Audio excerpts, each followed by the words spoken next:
হরে কৃষ্ণ সুধী ভক্ত সজ্জন, তো আসছে আগামী 22 জুন শ্রী শ্রী জগন্নাথ দেবের স্নান যাত্রা মহোৎসব। তো আপনারা একটা বিশেষ জগন্নাথের রূপ দেখে আশ্চর্যান্বিত হবেন। তো অনেকে যারা এই জগন্নাথের রূপটাকে দর্শন করেছেন তারা জানেন যে এই যে আপনারা স্ক্রিনে দেখতে পাচ্ছেন জগন্নাথের যে বেশটা, জগন্নাথের এত বড় একটা সুর, অর্থাৎ গণেশের মতো নাকটা অনেক বড় হয়ে গেছে, বলদেবের নাক বড় হয়ে গেছে এবং সুভদ্রা মহারানীকে পদ্মের মতো দেখা যাচ্ছে। তো এই বেশটা আপনারা যারা দেখেননি অবশ্যই স্নান যাত্রার দিন মন্দিরে আসবেন এবং জগন্নাথকে স্নান করাবেন। স্নান করার পরে এই বেশ ধারণ করবে জগন্নাথ। তো জগন্নাথ এই বেশটা কেন ধারণ করে এবং এই স্নান যাত্রার দিনের স্নানের পর, জগন্নাথকে স্নানের পর কেন জগন্নাথের এই বেশে সাজানো হয়, এই বিষয়ে আজকে আমরা আলোচনা করব। এবং কবে থেকে এই বেশের উৎপত্তি হয়, কিভাবে এই বেশ জগন্নাথ ধারণ করলো, এই বিষয়ে আজকে আমরা আলোচনা করব। তো অবশ্যই আপনারা যারা জগন্নাথের এই বেশ দেখেননি, এই স্নান যাত্রা উৎসবের দিনে অবশ্যই মন্দিরে আসবেন আর জগন্নাথকে স্নান করাবেন, জগন্নাথের বিশেষ কৃপা লাভ করবেন। এবং কেননা এই দিনে জগন্নাথকে আপনারা স্নান করাতে পারবেন, জগন্নাথকে সরাসরি জগন্নাথের কাছে গিয়ে স্নান করাতে পারবেন। কেননা অন্যান্য দিন আপনারা কখনো এই সুযোগ পাবেন না। কেননা জগন্নাথের যে সেবা করার জন্য যোগ্যতা লাগে বিশেষ, সেটা ব্রাহ্মণ দীক্ষিত হতে হয়। ব্রাহ্মণ দীক্ষিত অনেক মন্ত্রতন্ত্র জানতে হয়, পূজা পার্বণ এই সম্পর্কে জানতে হয় এবং ব্রাহ্মণ দীক্ষিত হওয়ার পরে তাদেরকে কি পূজার অগ্রাধিকার দেওয়া হয়। কিন্তু এই দিনে আপনারা সকলেই যারা মাছ মাংস আমিষ আহার গ্রহণ করেন তারাও এই দিনে জগন্নাথের কাছে এসে জগন্নাথের মাথায় জল ঢালতে পারবে, জগন্নাথকে স্পর্শ করতে পারতেছে। তো এই সুযোগ কখনো আপনারা হাতছাড়া করবেন না। আর অবশ্যই এই দিনে কেউ আমিষ আহার করে মন্দিরে আসবেন না জগন্নাথকে স্নান করার জন্য। তো এই স্নান যাত্রার উৎসবে কোনো ব্রত টত করতে হয় না, তো অবশ্যই আপনারা নিরামিষ গ্রহণ করবেন, প্রসাদ গ্রহণ করে। এই দিনে কোনোদিন আমিষ গ্রহণ করবেন না। তো এখন আমরা বলবো এই জগন্নাথের স্নান যাত্রার দিনে জগন্নাথ কেন এই গজবেশ ধারণ করেন। তো এর পিছনে একটা রহস্য রয়েছে, একটা কাহিনী রয়েছে। একজন ভক্ত, মহান ভক্ত, যার ইচ্ছার ফলে, যিনি মনে মনে চেয়েছিলেন, যার কারণে জগন্নাথ এই বেশ ধারণ করেন, গণেশের বেশ ধারণ করেন, গজবেশ। তো আপনারা জানেন যে গণেশের মুখ কিরকম, হাতির সুরের মতো, হাতির মাথা, অর্থাৎ হাতির মাথা গণেশের মাথায় লাগা হয়েছে, এই কাহিনীও আপনারা অনেকে জানেন। তো এরকম দক্ষিণ ভারতে গণপতি ভট্ট নামে একজন মহান গণেশ ভক্ত ছিলেন। তো তিনি ছিলেন মহান গণেশ ভক্ত, এই গণপতি ভট্ট। তার হৃদয়ে সবসময় কি পরব্রহ্ম অর্থাৎ ভগবানের প্রতি একটা বিশেষ ভালোবাসা ছিল। কিন্তু তিনি জানতেন যে এই গণেশই হচ্ছে পরম ব্রহ্ম, ভগবান, তার ঊর্ধ্বে আর কেউ নেই।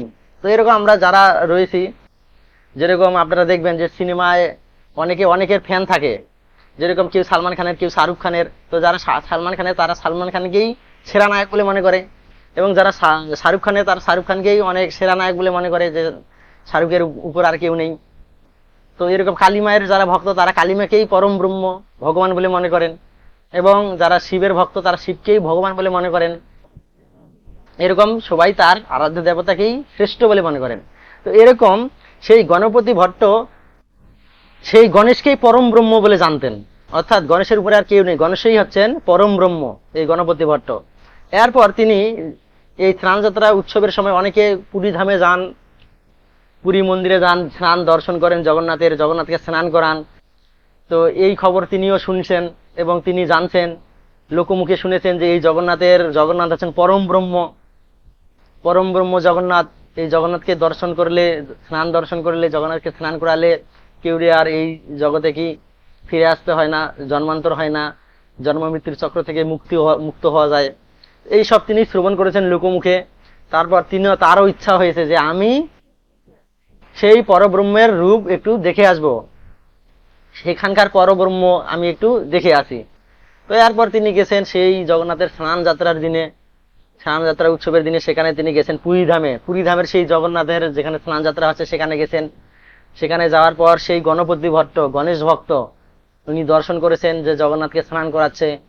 তো অনুষ্ঠান চলছে, তো জগন্নাথকে দর্শন করার পর তার মনে সন্দেহ লাগছে যে না, তিনি তো জানতেন যে গণেশই হচ্ছে পরম ব্রহ্ম, অর্থাৎ সেখানে তিনি গিয়ে দেখবেন যে গণেশের মতোই জগন্নাথ বলদেব সুভদ্রা মহারানী বিগ্রহ যে রয়েছে, গণেশের মতোই মাথা থাকবে, গণেশের মতো বড় বড় কান, হাতির মতো থাকবে, এরকম তিনি মনে করছিলেন। তো সেখানে গিয়ে তিনি হতাশ হয়ে গেলেন যে না, লোকে বলে এটা নাকি পরম ব্রহ্ম, তো পরম ব্রহ্ম আমি দর্শন করতে এসলাম, কই এখানে তো পরম ব্রহ্ম নাই, এটা এত পরম ব্রহ্ম হতে পারে না, পরম ব্রহ্মর চেহারা এরকম কেন, রূপ এরকম কেন, পরম ব্রহ্মর বড় বড় কি সুর থাকবে, এরকম বড়, এবং দাঁত থাকবে, এরপর কান থাকবে বড় বড়, তা না হলে হবে পরব্রহ্ম। তো উনি তো জানতেন যে সেই গণেশের রূপ, গণেশই হচ্ছেন পরব্রহ্ম, তাই তার মনে সন্দেহ যে না, এটা পরম ব্রহ্ম। তিনি অত্যন্ত দুঃখিত হলেন যে আমি এত দূর কষ্ট করে হেঁটে আসলাম সেই পরম ব্রহ্ম দর্শন করার জন্য, পরম ব্রহ্ম আমার দর্শন হলো না।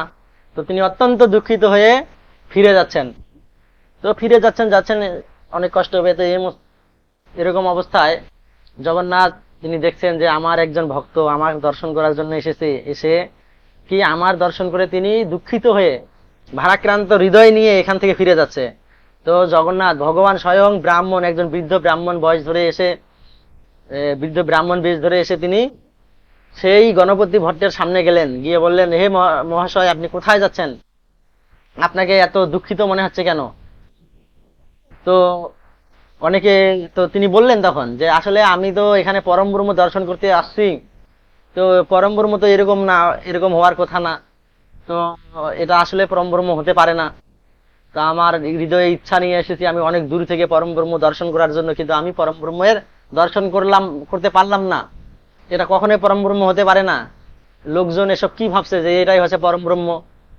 তো তারপর সেই ব্রাহ্মণ তাকে বললেন যে আপনি তো সেই স্নান করার সময় দর্শন করেছেন, তো এখন জগন্নাথকে মন্দিরে নিয়ে যাওয়া হয়েছে, তো আপনি একটু ভালো করে দর্শন করুন, দেখেন যদি পরম ব্রহ্ম, তিনি যদি পরম ব্রহ্ম হন কি হন না, আপনি একটু ভালো করে আরেকবার একটু গিয়ে দেখুন। তারপর তিনি আবার ভাবলেন যে আমি এত ভিড়ের মধ্যে মধ্যে সেই স্নান করার সময় জগন্নাথকে, সেই পরম ব্রহ্মকে দর্শন করেছি, যার কারণে আমি মনে হয় অন্যরকম দর্শন করেছি। তো এখন একটু ভালোভাবে মন্দিরে নিয়ে যাওয়া হয়েছে সেই পরম ব্রহ্মকে, তো এখন আমি একটু গিয়ে দেখি যে আসলে সেই পরম ব্রহ্ম কিরকম, তার রূপটা আরেকটু দেখে আসি যে সেটা ঠিক কি ঠিক না।